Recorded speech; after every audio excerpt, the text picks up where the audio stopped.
अस्सलाम वालेकुम, आप देख रहे हैं फ़ख्र न्यूज़ और मैं हूं सादिया बतूल। सबसे पहले शामिल करेंगे आज की अहम खबरें। मोहम्मद अकरम फजल, नुमाइंदा खसूसी फ़ख्र न्यूज़, इसराइल के अहल गज़ा पर मुज़ालिम उनको खुराक और अद्वियात पहुँचाने पर पाबंदी के बाद ग्लोबल समूद फ्लोटिला की कोशिशों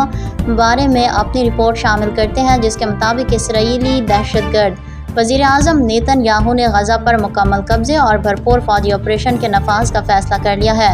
जबकि उसके सरपरस्त अमेरिका ने इसराइल को इस खूनी ऑपरेशन की इजाज़त दे दी है और गज़ा को इसराइल में ज़म करने की मंजूरी भी दे दी है। मुबस्सिरीन का कहना है कि यह इक़दाम फ़लस्तीनी सरज़मीन पर इसराइली कब्ज़े को मुस्तक़बिल बनाने की एक ख़तरनाक साजिश है, जिसके संगीन इलाकाई और बैनुल अक़वामी असरात मुरतब हो सकते हैं। जब इसराइली मुज़ालिम हद से बढ़ चुके और इसराइल हर किस्म के आलमी जंग कवानीन को पामाल करता नज़र आया और गज़ा को अद्वियात और खुराक की सूरत में इमदाद पहुँचाने के रास्ते भी बंद कर दिए, तो ऐसे में दम तोड़ती इंसानियत को बचाने के लिए मुख्तलिफ आलमी तंजीमों ने ग्लोबल समूद फ्लोटिला कायम किया, जो कि कोई सरकारी या फौजी मनसूबा नहीं है, बल्कि डॉक्टरों, उस्ताज़ा, इंसानी हकूक़ के कारकुनों, तलबा, फ़नकारों और मर्द ख़वातीन और मुस्लिम और गैर मुस्लिम शहरियों तक सब शामिल हैं, जिनका वाहिद मकसद गज़ा की नाकाबंदी तोड़ना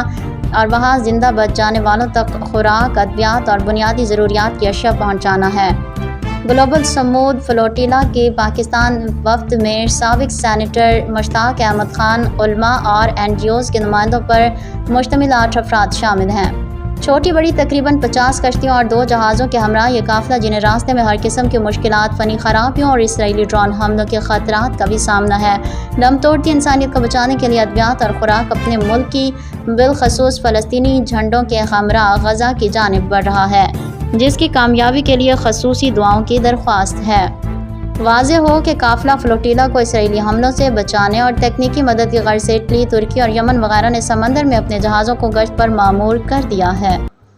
फिल वक्त के लिए न्यूज़ स्टूडियो से इतना ही। मज़ीद खबरों और अपडेट्स के लिए देखते रहिए फ़ख्र न्यूज़।